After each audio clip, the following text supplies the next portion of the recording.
Hey, what's up guys, and welcome back to another Reddit Stories video. And today we're going to be getting into some mysterious Reddit stories. And these stories are great to listen to if you're studying, sleeping, relaxing, or just want to watch a mysterious and scary video. And today's stories are going to be mysterious, scary, and a bit spooky, so I hope you enjoy. And thank you so much for stopping by. And before we get into the video, please like the video and subscribe to the channel. It's the channel's goal to be at 500,000 subscribers, and I think we can do that kind of soon, so please subscribe to the channel. And all right, without further ado, let's get into some mysterious Reddit stories. I found my little sister's diary. I wish I hadn't. My little sister, Emily, always loved keeping a diary. She had stacks of them, pastel covers with little locks, each one filled with messy handwriting and stickers. She used to guard them fiercely, threatening to tell on me if I so much as looked at them. But Emily passed away 3 months ago. She was only 11. A freak accident at a lake. She fell in, hit her head on a rock, and drowned before anyone could get to her. The funeral was unbearable, and afterward, I couldn't bring myself to touch her things. Her room remained untouched, like a shrine to the girl she used to be. But last week, Mom asked me to start sorting through her belongings. I found her latest diary in the bottom drawer of her desk. It was unlocked. I thought reading it might bring me some closure. I thought it would help me feel close to her again. I was wrong. The first few entries were normal. Today we had pizza for dinner. I took 2 slices before Joey could get them all. He got mad, but I don't care. They made me smile. Emily always loved teasing me. The next few pages were full of harmless ramblings, complaints about school, doodles of flowers and stars, lists of her favorite songs. But then, about halfway through, the tone started to change. I saw the man again today. He was standing in the backyard, watching me through the window. I told Mom, but she said I was imagining things. He's always there, though. I can feel him. The man? I paused, flipping back through the earlier entries, no mention of him before. Maybe it was just Emily's overactive imagination. She's always been a little jumpy, a little too eager to believe in monsters under the bed. I kept reading. The man came closer last night. He tapped on my window. He didn't say anything, just smiled at me. His teeth are so big. I wanted to scream, but I was too scared. I felt a chill run down my spine. Emily's handwriting got messier with each entry, her words more frantic. He comes inside now. He stands at the foot of my bed while I pretend to sleep. He whispers my name. He says he's waiting. Waiting for what? I flip to the last few pages, my heart pounding. Joey doesn't see him. No one does. He told me not to tell. He said they wouldn't believe me. He said I belonged to him now. I stopped reading. My hands were shaking. This had to be some kind of prank, a made-up story Emily wrote to scare me, but the way she described it, the fear in her words, it felt real. Too real. That night, I couldn't stop thinking about the diary. I couldn't shake the image of Emily lying in bed, too terrified to scream, while some stranger stood over her. I barely slept. When I finally drifted off, I dreamed about her. She was standing at the edge of a lake, staring at me with wide, unblinking eyes. Her lips moved, but no sound came out. When I woke up, I was drenched in sweat, and there was mud on my shoes. I told myself it was nothing. Maybe I'd gone outside to clear my head and didn't remember. But the next day, I found a page from Emily's diary lying on my desk. I hadn't brought the diary upstairs. The page wasn't one I'd read before. He says Joey will come next. He says Joey will join me soon. My blood turned to ice. That night, I locked my bedroom door. I tried to convince myself it was just all in my head. The grief was playing tricks on me. But as I lay there, staring at the ceiling, I heard it. A tap. Tap. Tap. On my window. I didn't want to look. I couldn't. But something made me turn my head. He was there. A man tall and thin, his face pale and stretched like wax. He smiled at me, baring rows of jagged teeth, and pressed a single finger to his lips. I couldn't move. I couldn't breathe. When I woke up, it was morning. The window was locked, no sign of anyone outside. I almost convinced myself it was a dream, until I went downstairs and found another page from Emily's diary on the kitchen table. He says it's time. He says Joey belongs to him now. I haven't slept since. I haven't left the house. I keep hearing taps at the windows, whispers in the dark. Last night, I found muddy footprints leading from the lake to my bedroom door. I think I understand now. Emily didn't fall. She didn't hit her head. He took her. And now, He's coming for me. I found a hidden door in my basement. I wish I had never opened it. I've lived in my house for 5 years. It's an old place, built in the early 1900s, with all the charm and creaks you'd expect from a century-old home. The basement has always freaked me out a bit. It's cold, damp, and smells faintly of mildew, but I never paid it much attention beyond the occasional trip to store boxes or grab tools, until last week. I was moving some old furniture when I noticed a draft. At first, I thought it was just the basement being drafty as usual, but then I realized it was coming from behind one of the shelves. The air was colder, almost icy. Curious, I pulled the shelf away from the wall, and that's when I saw it, a small wooden door, barely taller than a crawlspace hatch, covered in peeling paint. I stared at it for a long time. It wasn't on the house inspection report when I bought the place, and I had never noticed it before. It had no handle, just a keyhole. I should have stopped right there. I should have walked away, but I didn't. Instead, I grabbed my toolbox, picked the lock, thank you, YouTube tutorials, and swung the door open. Behind it was a narrow stone staircase spiraling down into the darkness. The air that rushed out smelled wrong. Damp, metallic, and faintly sweet like rotting fruit. Against every ounce of better judgment, I grabbed a flashlight and started descending. The steps felt endless. The farther I went, the more the walls seemed to close in. When I finally reached the bottom, I found myself in a small circular chamber made of smooth stone. In the center was a well. It looked ancient, the edges worn smooth as if by centuries of use. Here's where it gets weird. As I shone my flashlight around, I noticed something scratched into the walls, words, over and over, the same phrase, "Do not look down." I backed away from the well, heart pounding, but then I heard it, a soft, wet sound like something shifting in the water. My flashlight flickered, and in the brief darkness, I swear I heard a whisper, faint, like it was coming from miles below. Help me. I should have run. I should have bolted back upstairs and sealed the door forever, but something about that voice, it didn't sound threatening. It sounded desperate. Against my better judgment, I leaned over the well and aimed my flashlight down. The beam barely reached the water. It was black and still, reflecting nothing, but as I stared, the surface began to ripple.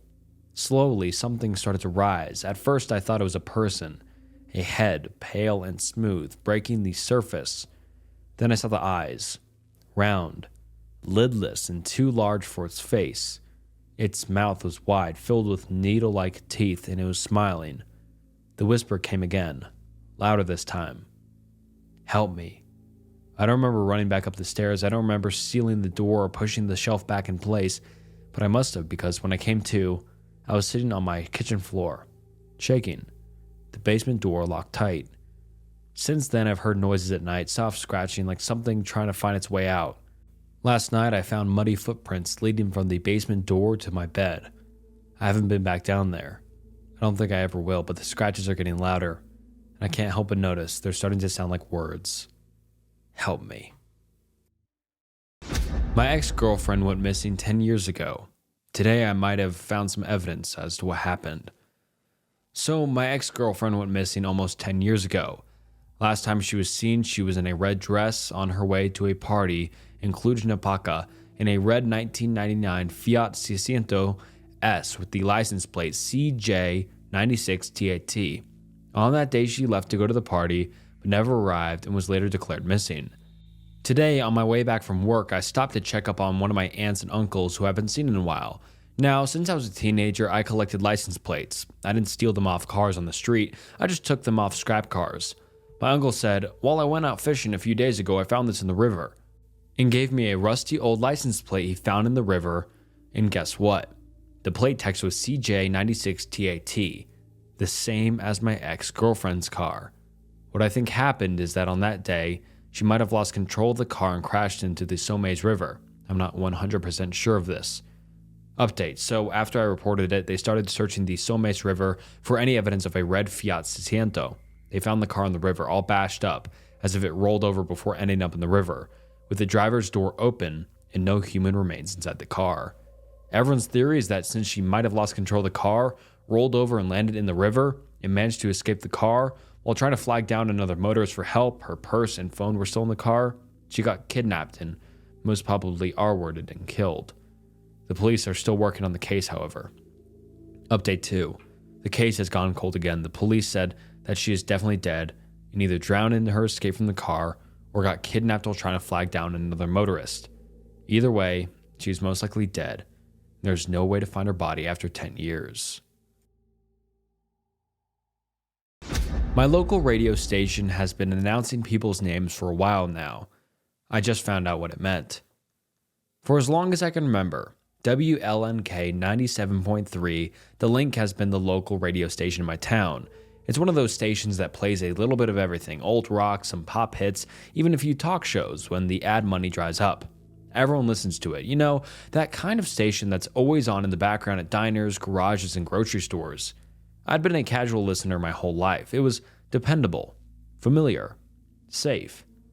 But all of that changed 3 months ago, the night I noticed something I can't explain. Something no one else seems to believe, no matter how many times I try to tell them. It started on a Monday night. I'd been driving home late from work, flipping between stations, when I landed on WLNK. I wasn't paying much attention, just another evening commute. The DJ was wrapping up a song, probably something by Fleetwood Mac, when he cut to his usual banter. "And now, the name of the night," he said, his voice dropping into a strange, almost playful tone. There was a pause, static buzzing faintly in the background. Then, with eerie clarity, the DJ said a single name. Jessica Browning. It felt odd. There was no context, no explanation, just a name dropped into the ether like a stone into still water. I shrugged it off. Maybe it was part of a contest or some weird new segment. But I couldn't shake the way it felt. The delivery was too strange, too deliberate. I forgot about it until the following Monday. I was driving again, same time, same station, when the DJ did it again. "And now, the name of the night." This time, the name was Robert Sanchez. Another pause, another song. The pattern continued every Monday at exactly 11:05 p.m. One name, no explanation, just dropped into the void. By the 5th week, curiosity has gotten the better of me. I started listening religiously, notebook in hand. Each Monday night, I'd jot down the name. And each week, I'd search social media, local news sites, everything or anything that might explain what this segment was about. At first, I found nothing. No contestants, no winners, no mentions of the name anywhere. But then, something changed. One week, the name was Caleb Howard.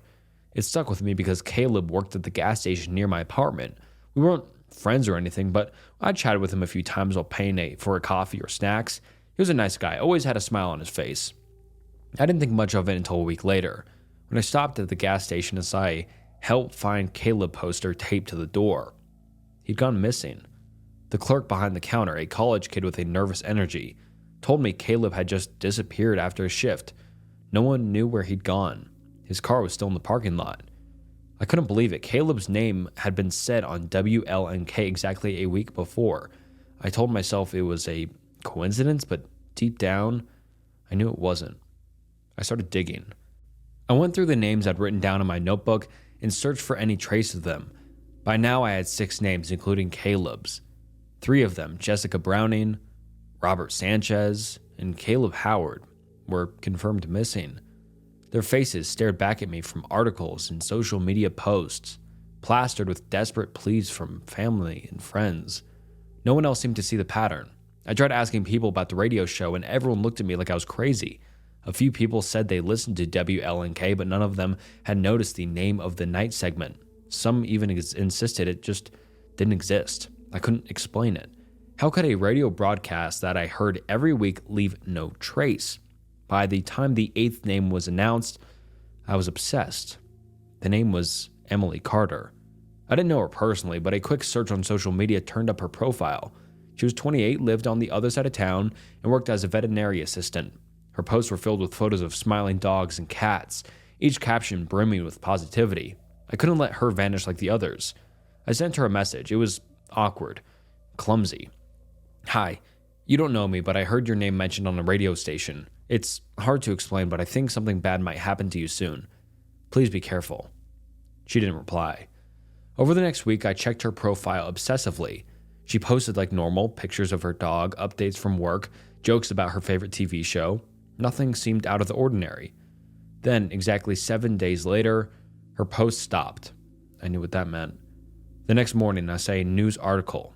Local veterinary assistant reported missing. She was gone. I couldn't take it anymore. I needed answers. I started visiting WLNK's building after hours, trying to figure out who was behind the segment. The station was housed in an old, nondescript building downtown. I watched it for hours, hoping to catch a glimpse of the DJ or anyone who might know about the names. Nothing. On a whim, I tried calling the station during the day. The receptionist who answered sounded confused when I asked about the 11:05 broadcast. "We don't have anything like that on our schedule," she said. "Are you sure you're listening to WLNK?" "Yes," I insisted. "It happens every Monday night."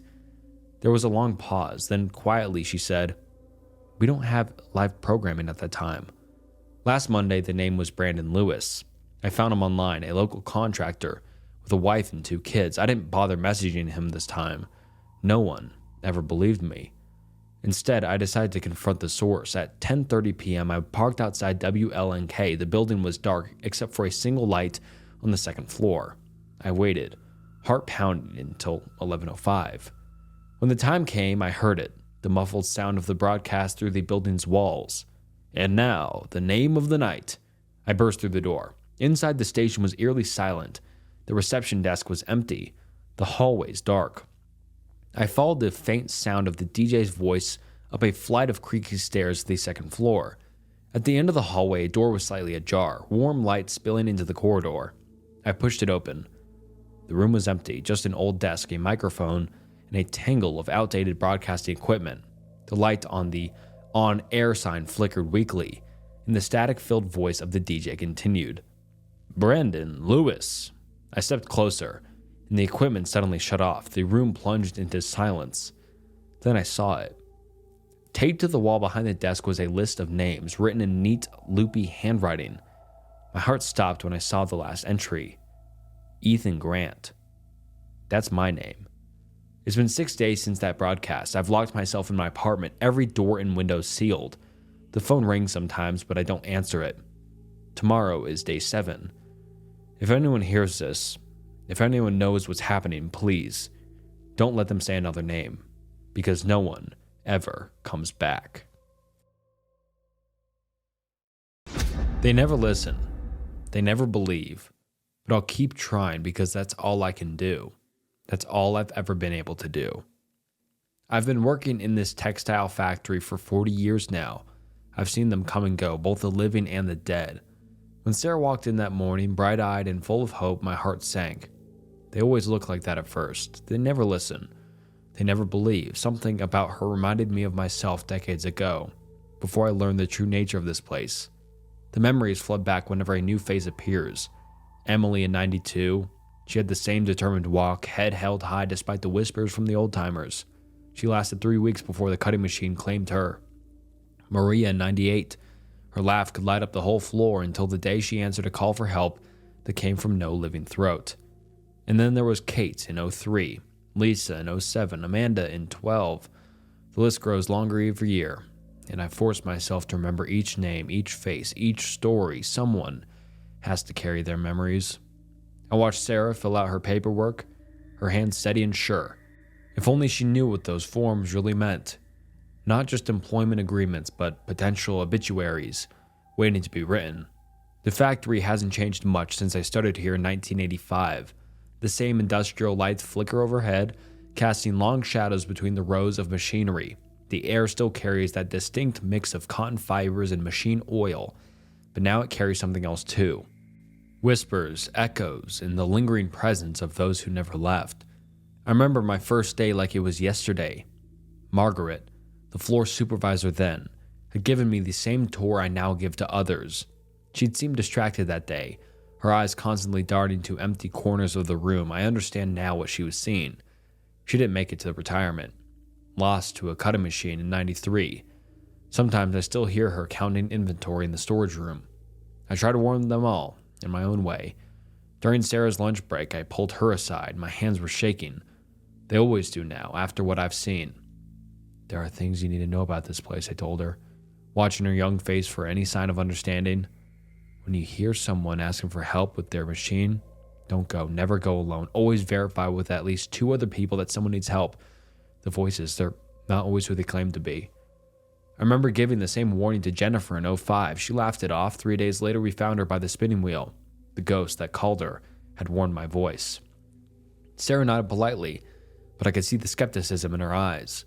They all have that look at first, that mixture of concern and pity for the old woman who spent too many years among the machines.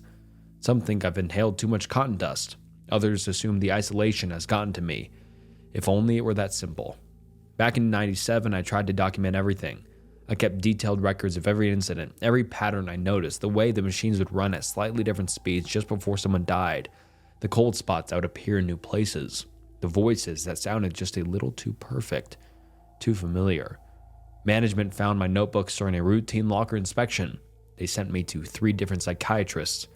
I learned to keep my observations to myself after that. I watched Sarah during her first week, noting how quickly she picked up the work. She had good instincts around the machines, respected their power, but she was also kind. Too kind. When Lucy from packaging called out sick, Sarah volunteered to cover part of her shift. She didn't know that Lucy had died in '01, and sometimes her ghost still punches in for the night shift. I was in the break room when it happened. My sandwich sat untouched as I heard the commotion. Running footsteps and machines, terrible grinding, then silence. I knew before I even got up. They'd used my voice again. I ran to the spinning room, my arthritis forgotten in the moment. But I was too late. I'm always too late. The spinning wheel was still humming, threads tangled in impossible ways. Sarah's body lay motionless beside it, her hand still reaching out to where she thought I had been standing, asking for help with a jammed mechanism. The worst part is always the aftermath. The police investigations, the safety inspections, the grief counselors, they never find anything wrong with the machines. They never question why it's always the same machines, the same circumstances. The reports always read operator error or failure to follow safety protocols. But how do you report that a ghost asked for help? How do you explain that the voice called out in distress wasn't human at all? Sometimes I wonder if I'm part of the curse too, doomed to watch, to warn, but never to save. 40 years of the same story, different faces. The ghosts never take me. Perhaps that's my real punishment. The next morning I stood in my usual spot, watching them cover Sarah's body. The machines hummed their eternal song, and I could always see her ghost forming in corners of my vision. Another shadow among shadows. Another voice that would call out for help. In 40 years, I've learned to recognize the different types of ghost shine. The fresh ones glow brighter, still clinging to their last moments.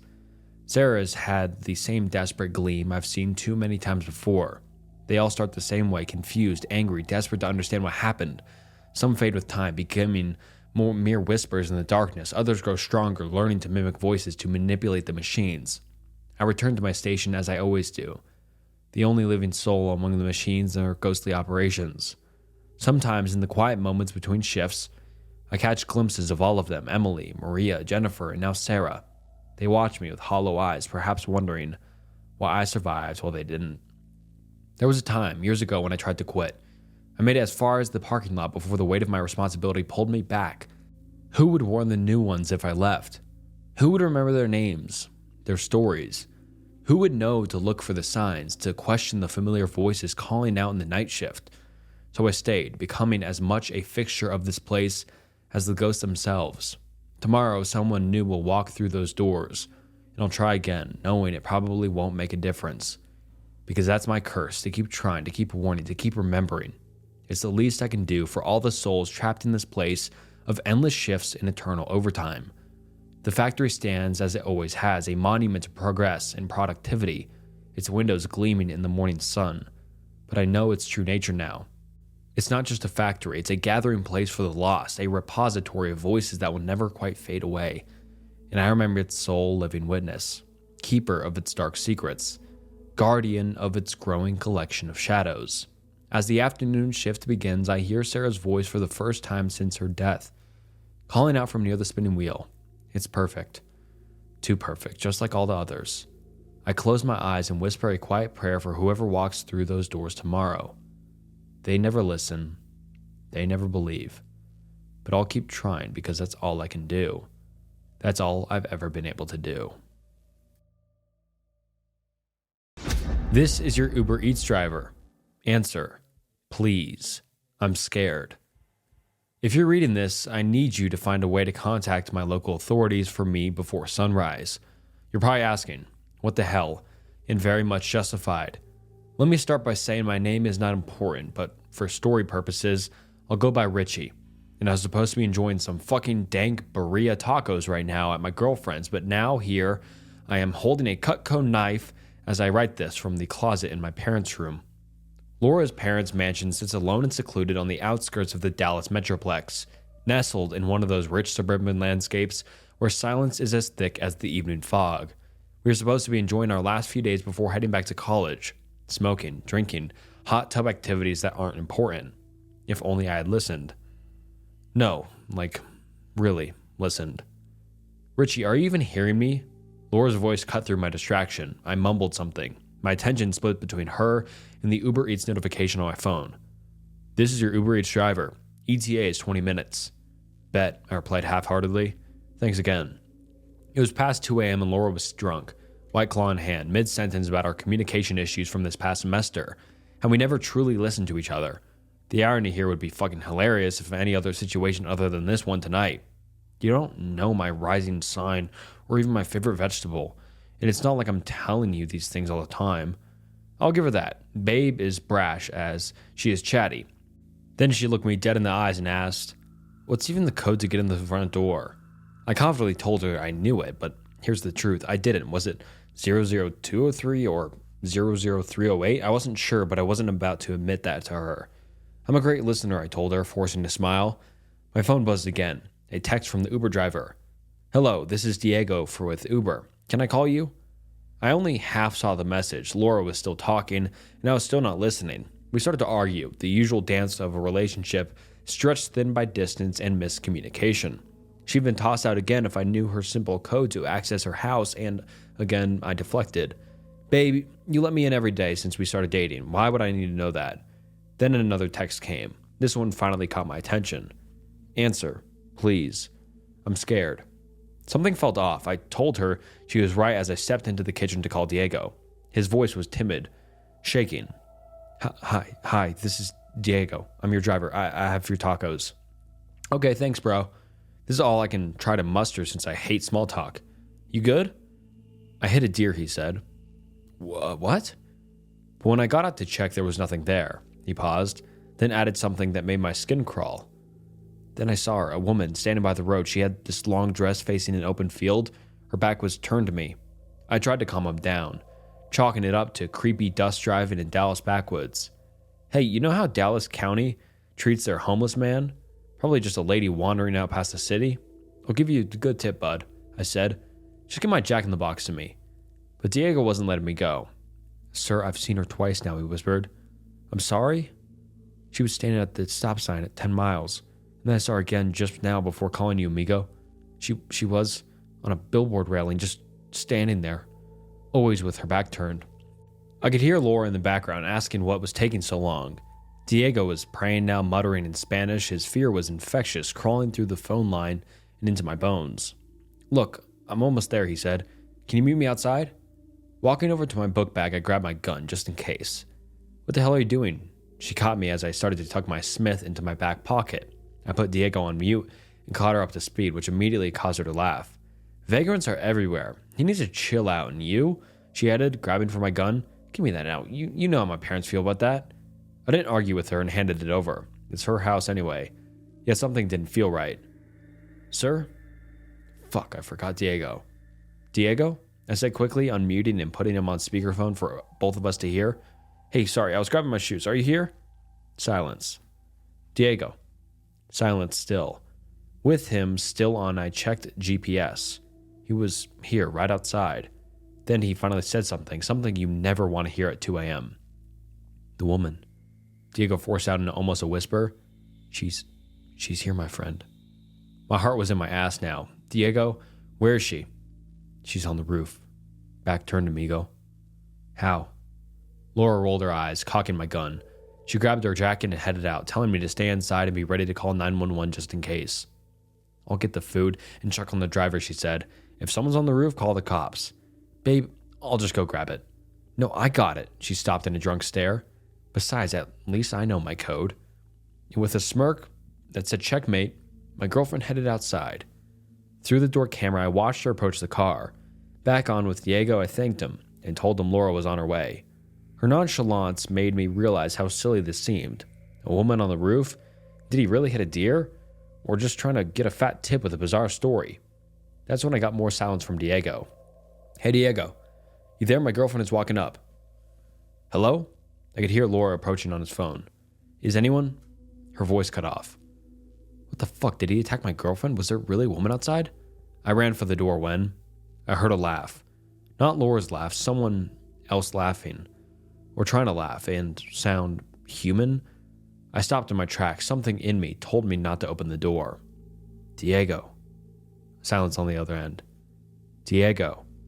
More laughter. It sounded like neither male or female. Laura? My phone lost signal. The Wi-Fi flickered. Then the lights went out. Fuck. The only light left in Laura's mansion was the camera security panel at the front door. I ran to it, assuming it must have had its own connection separate from the house. I tried the panic button in big red digital letters, but the panel was unresponsive, yet the camera was just fine. What was happening? And there she was, on the camera. Laura, back turned to me. In the driveway, Diego's car sat with his hazards blinking. I could barely see, but his car doors were all swung open, completely empty. Laura, I called through the door mic. Stop playing around. She didn't respond. Babe. Silence. She didn't move a muscle. Babe, communication. Remember that? Not a word as the bright hazard lights flashed on and off, on and off. Laura didn't move for what felt like an hour, and then, like a puppet on a strange marionette, she lifted her hand out.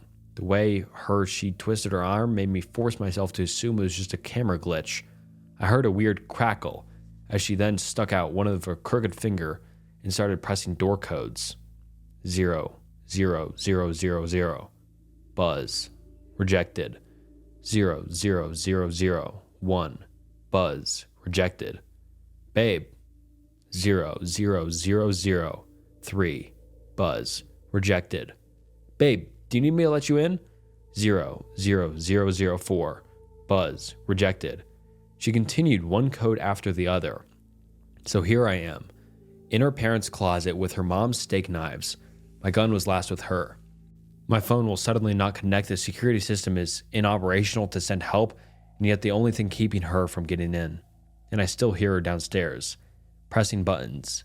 Buzz. Reject. You don't listen to me rings through my ears from every time she ever told me that since we started dating. And now I'm sitting here, accepting she was right. I could have just admitted I don't listen and how I could do better. And hell, even asked her what the house code was, but now look at me. 00203 00308? I'm reeling as I try to remember. Laura knows the code to her own home. Whatever that is outside does not. And it's only a matter of time before it gets it right. I inherited my grandmother's lakeside house, but she never properly warned me. My grandmother, when she was alive, lived on an old farm on the side of a hill in a remote village in northern Sweden, right next to a beautiful lake surrounded by mountains. Whenever we were there, we would spend all day swimming or fishing for perch and crayfish. Grandmother was, however, always very assertive that we must never get out on the lake during the night, though she never gave us any reason. I always assumed she was worried that something would happen while no one was around to help. Of course, time passes, and last year so did my grandmother. My grandfather died when I was very young, so my grandmother's passing left the house empty, and neither my mother nor any of her siblings were interested in moving out to the middle of nowhere. I, on the other hand, work remotely most of the time. And even though I don't really expect to work the land, the solitude sounded quite appealing. Along with the old house itself, I inherited furniture, a tractor, some old farming equipment, and, of course, the small wooden rowing boat we would use whenever we were visiting. I have a single neighbor, a strange old man named Lennart, who lives in a small cottage further up the hill across the road from me. He mostly likes to keep to himself, but I have offered to let him use the boat if he wants to do some fishing and to help out with clearing snow during the winter. One night after I had settled in and was mostly unpacked, I stood by the window in my bedroom looking out over the lake. The moon was peeking out over the mountain opposite and cast a beautiful glow on the still water. Suddenly, I was reminded of my grandmother's warnings not to go out on the lake during the night. Curiosity got the better of me, and I made my way down to the boathouse. As I made my way down to the lake, I heard footsteps and a voice calling out behind me. Startled, I turned around to see Lennart. He seemed flustered and asked me, almost accusingly, why I was going down to the boathouse at this hour. Confused and a little annoyed at his sudden intrusion, I told him that I felt like taking the boat out for a little midnight trip since this was such a beautiful night. He insisted that going out on the lake during the night was unsafe. Had my grandmother not warned me? In hindsight, I feel extremely childish about this, but his insistence just made me more motivated. I told him that I was fully aware of the risk of taking a boat out at night, but that I was a grown adult and capable of making my own decisions. Lennart grumbled, and I could tell that he was very agitated. But he relented and with a grunt and a dismissive wave started making his way back up the hill. I pushed my boat out on the water and jumped in. The water was very still, and the combination of the moonlight and almost complete absence of any sounds made for an incredibly soothing experience. I settled around the middle of the lake, perhaps 300 meters from the shore. At this point, I could see most of the houses in the village and the neighboring village, looking over towards my house. I suddenly realized that Lennart's cottage was entirely dark. He usually had some lights on in the windows, so that was certainly odd, but I could only assume that he had blown a fuse. Around me, the stillness of the water was disturbed by bubbles. Before I knew it, the water was filled with frenzied activity, and with a lurch, the boat suddenly started moving back towards the shore. I was moving significantly faster than my rowing had taken me out into the lake, and I was holding on for dear life. I worried I would crash into the boathouse, but whatever pushed my boat along navigated it safely back to the spot where I would normally keep it moored, and it slid softly back onto the land. I stood up, scared and confused, and looked around. 3 dark and bloated silhouettes emerged from the water. In the moonlight, they almost looked like soldiers in ghillie suits, but they clearly wore no diving equipment. They approached swiftly and grabbed me. The creatures smelled vaguely of fish and decaying vegetation, and they spoke in a language I could not comprehend. I managed to make out a single word that was repeated multiple times. Mermelgard. They dragged me inside the boathouse. One of them looked me dead in the eyes and covered my mouth as it made me a gargle hushing sound. Its face was clearly not human. With bulging eyes without eyelids, 2 slits in place of a nose, and no visible ears, I realized it was in fact not wearing anything. However, its leathery dark brown skin seemed to mimic the appearance of decaying leaves. Of course, I was scared nearly out of my mind at this point, but for some reason I didn't attempt to flee. The creature seemed almost as scared as I was, so I complied and kept quiet. They turned off the lights and settled down around me. We waited in there for what felt like an eternity, but was most likely only a couple of minutes. The silence outside was suddenly broken by a loud splash and the sound of wood splintering. I could hear that something was emerging from the lake, followed by heavy, damp footsteps. From what I could tell, it seemed to be moving up the hill as the footsteps were getting more and more distant. As I sat in that boathouse, my senses turned to max by all of the adrenaline coursing through my body. The sounds of breaking glass and splintering wood reached us. Eventually, the footsteps returned, and whatever had come after us out of the lake made its way back into the water. A couple of minutes later, the 3 creatures that brought me into the boathouse quietly exchanged a few words. The one that had hushed me earlier gestured that I was free to leave, and then they left. I could hear them going back into the water. I fell back against the wall and slid down to the floor as my adrenaline abated and the fear truly set in. I didn't move from that spot until the following morning. My house looked like a crime scene. The front door, along with its frame, had been torn out of the wall and lay several meters away on my lawn. Most of my windows and furniture was in pieces, and pools of water dotted the floor throughout the house. Lennart clearly knew more about the creatures that live in the lake. I resented that he hadn't been more forceful in stopping me from going out with the boat. However, logically I knew I wouldn't have believed him if he had started going on about monsters. What was he supposed to do?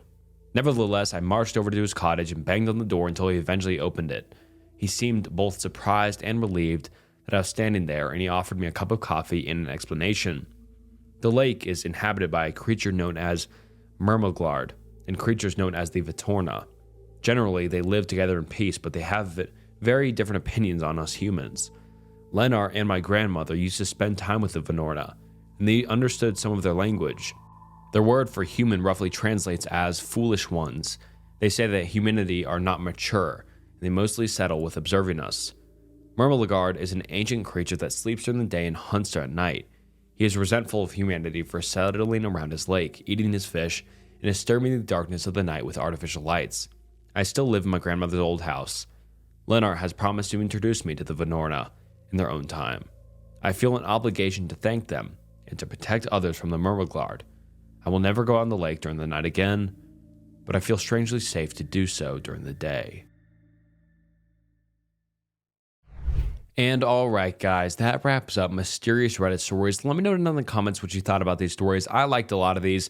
I thought they were unique and kind of different. You know, I don't know. I read a lot of stories and these were good and I enjoyed them. So let me know what you thought about them down in the comments below. And if you're still watching, please like and subscribe to the channel. Helps a ton. And yeah, just thank you so much for watching to the end of the video. It means the world. And yeah, without further ado, I'll see you next time. See ya.